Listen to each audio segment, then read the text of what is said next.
Welcome to the CISSP Cyber Training Podcast, where we provide you the training and tools you need to pass the CISSP exam the first time. Hi, my name is Sean Gerber, and I'm your host for this action-packed, informative podcast.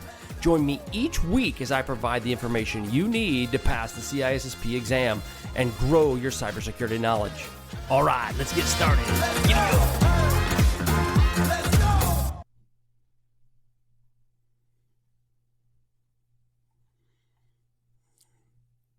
All right, so as we deal with more CISSP questions,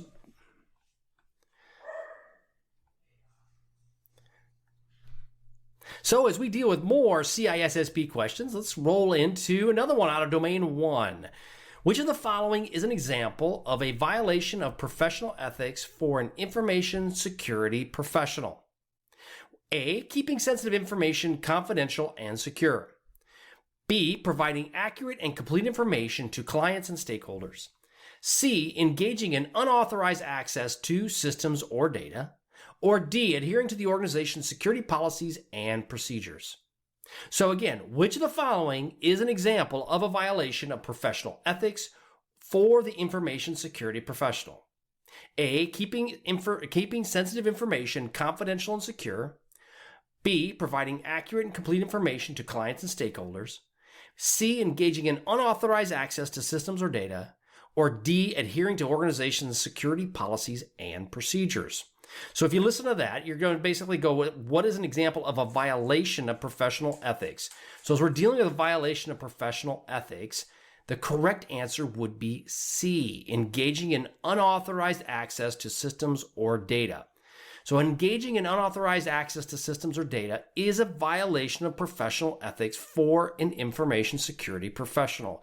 So it's important that you understand that. Now, if you read through the question really quick, you could grab a hold of the wrong answer, especially if you go through an example of a violation of professional ethics. If you just gloss over this violation part, so you could say an example of professional ethics, you could get yourself into trouble. So it's important that you do watch these words and you take your time, read them slowly, but at the same time then you just need to make a decision and answer the question.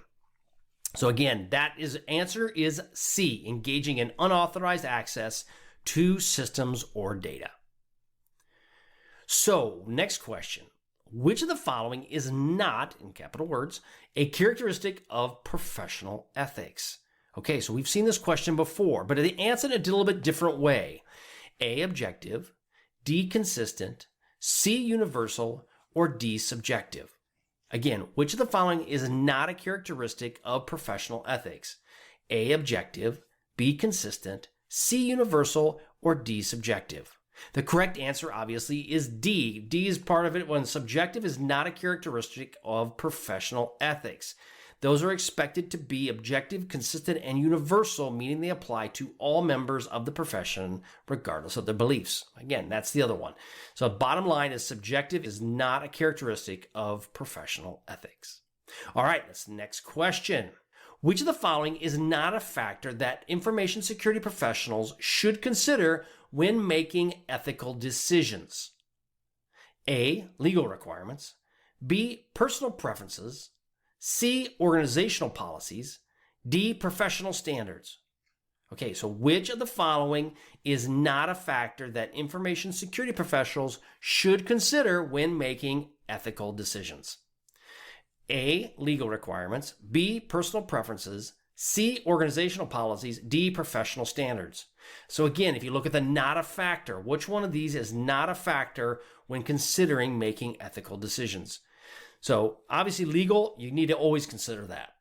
Organizational policies, if the policies are in place, you need to follow the policies. And then the professional standards, ISC squared has a set of professional standards that you must follow. So the real answer is B, personal preference. Your personal preference should not be a factor when making ethical decisions as an information security professional. Ethical decision-making should be based on factors such as legal, organizational, and professional standards. Again, you need to make sure that you understand that and you reduce any personal biases that could be part of your overall decision-making process. It can be a challenge at times, but it's an important factor that you need to consider. Okay, so another couple questions we've got are, what type of document will help public relations specialists and other individuals who need a high-level summary of disaster recovery efforts while they are underway?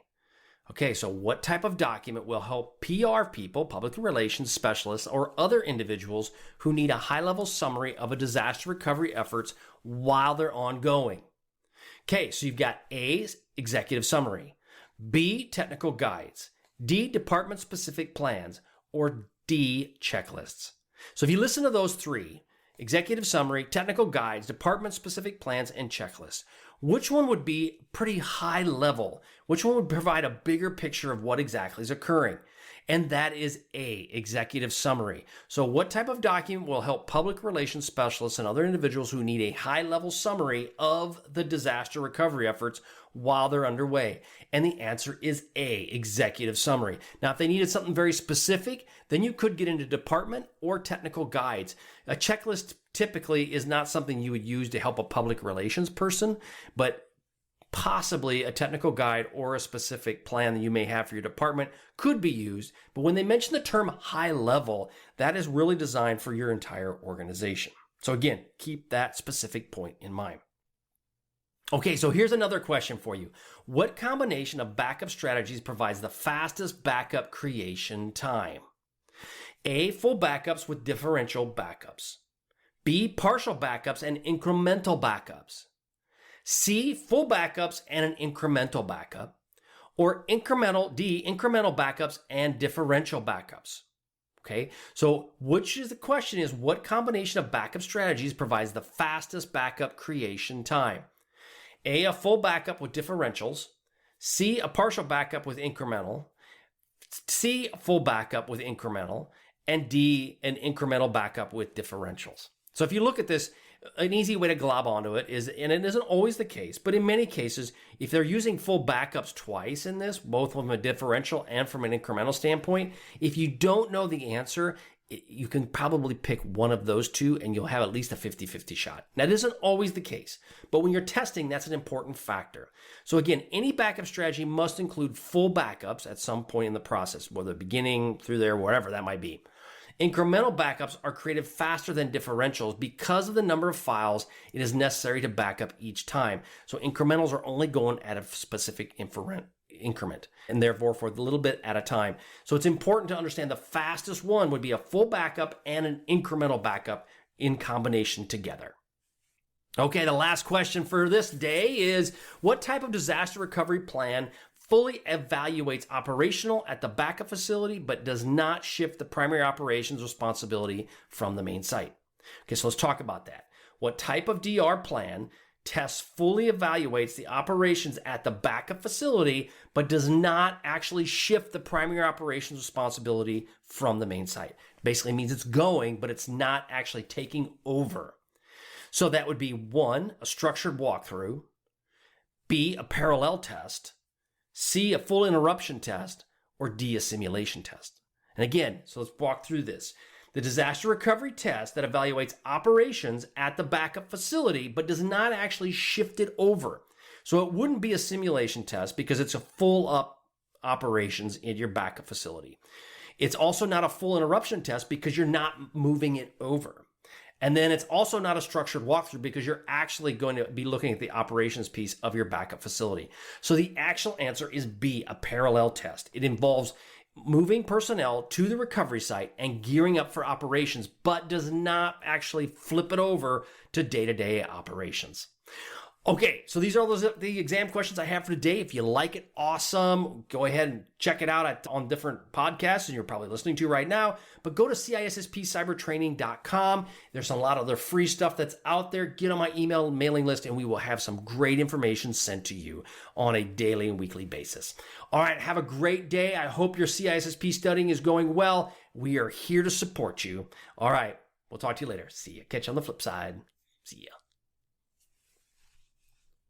Hey, thanks again for listening today. It's been my pleasure to prep you for the CISSP exam. Are you interested, though, in some free CISSP exam questions? Head on over to freeCISSPquestions.com and sign up to join my email list, and you'll receive access for 60 free CISSP questions each and every month for the next 6 months. That's a total of 360 questions just for signing up with CISSP Cyber Training. You'll also gain access to other free CISSP resources, so just head on over to freeCISSPquestions.com and sign up, or head on over to CISSPcybertraining.com and sign up today. Have a wonderful day, and we will catch you on the flip side. See ya.